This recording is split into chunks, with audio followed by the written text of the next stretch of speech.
Kirkuk is brewing as Iraq's next flashpoint. Rival Iraqi forces are scrambling for the oil-rich city. The Kurds are eager to incorporate Kirkuk into a future breakaway Kurdistan, while the Arabs and Turkmen are refusing to bow to Kurdish dictation and insist only an equitable power-sharing formula will diffuse this explosive powder cake. The provincial elections have been postponed till next year, leaving a controlled tension simmering in the ethnically mixed city. The question on the minds of many is how Baghdad and Ankara will react to a power grab by Arbil and Masoud Barzani.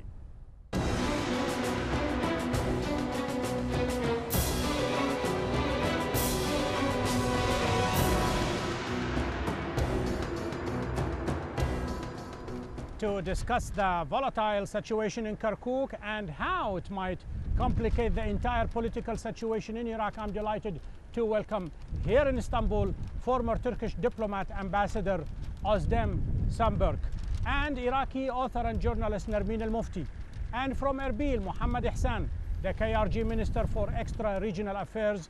Welcome to Inside Iraq. Mohammad Ihsan, if I might start with you. Recently, Masoud Barzani lambasted the Iraqi parliamentarian after they approved a provincial law. He says this is a conspiracy against the Kurds. Other people used even stronger language like dirty politics. It sounds to me like a sour grape. Either I have Kirkuk or nobody's going to have it. That's not the correct way to put it, Mr. Azawi, really. Because regarding Kirkuk, there was all this known and constitutionally accepted as disputed city. But what happens, and there was a mechanism to sorting out this issue.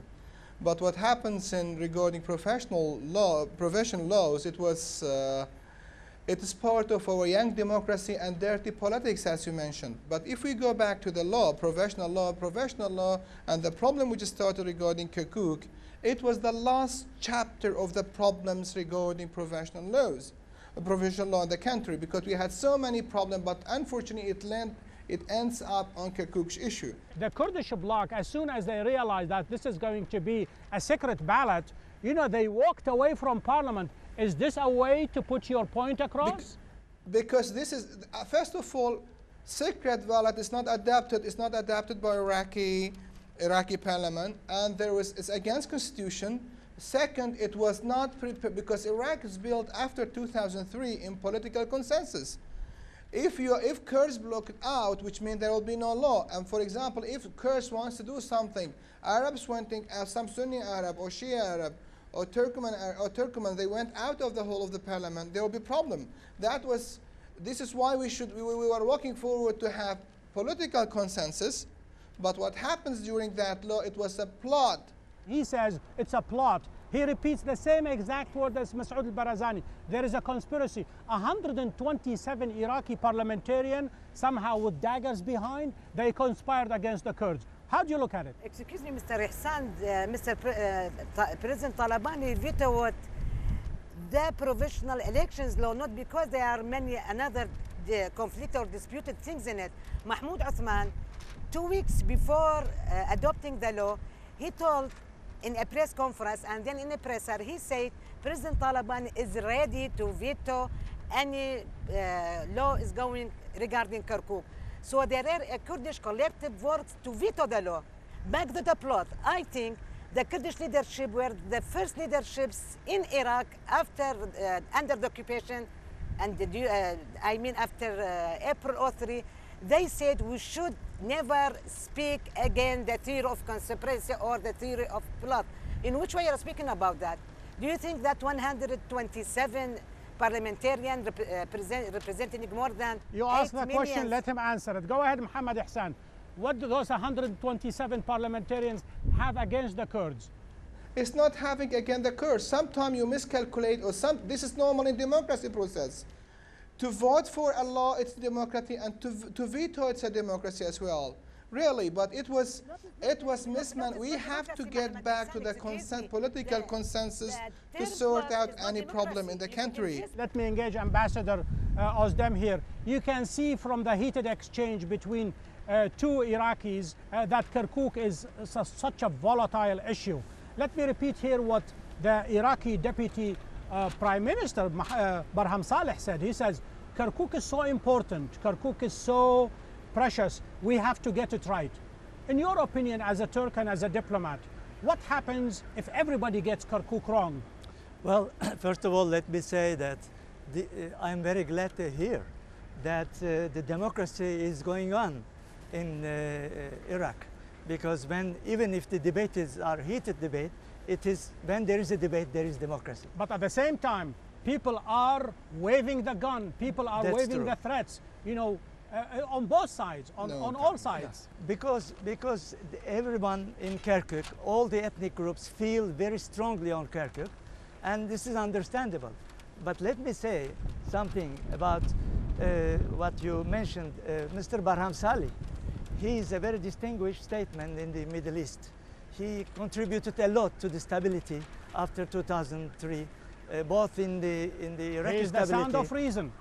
Exactly. So I think he made a very good point. This matter is going to become a very crucial issue in case there is no consensus, political consensus among all Iraqis. That means Arabs, Kurds, Turkmens, Kaldanis, Assyrians, and each groups represented in Iraq.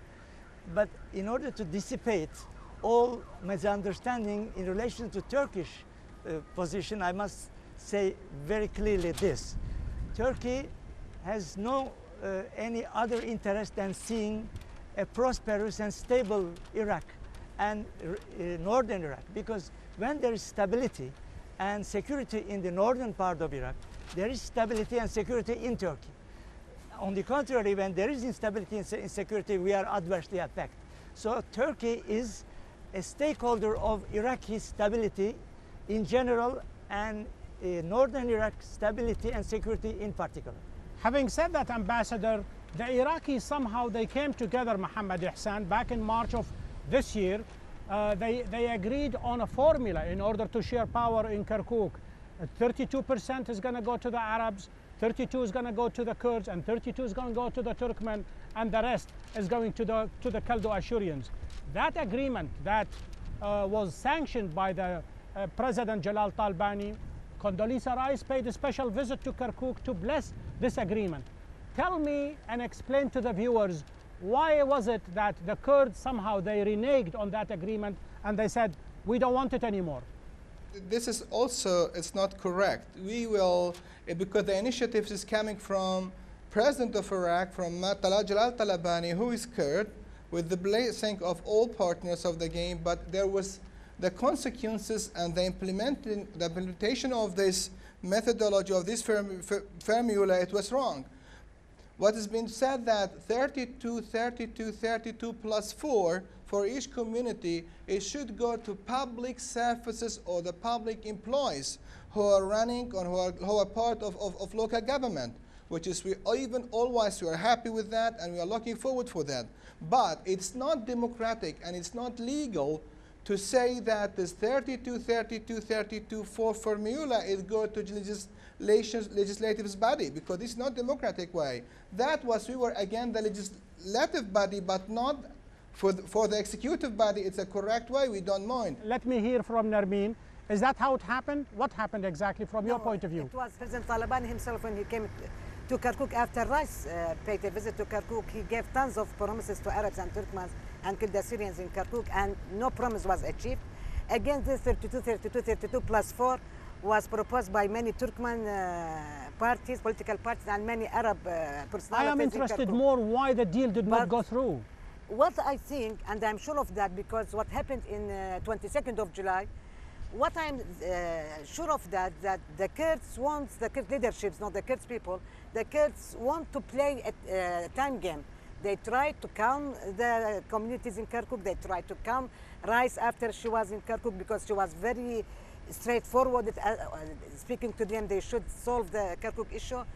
And they try to calm the media, they try to calm the parliament in Baghdad. So it was a game. They disclosed themselves in July 22nd. They are not agree to any sharing of power. They do not agree to speak even about Kirkuk. They want to begin a dialogue with the others from their end.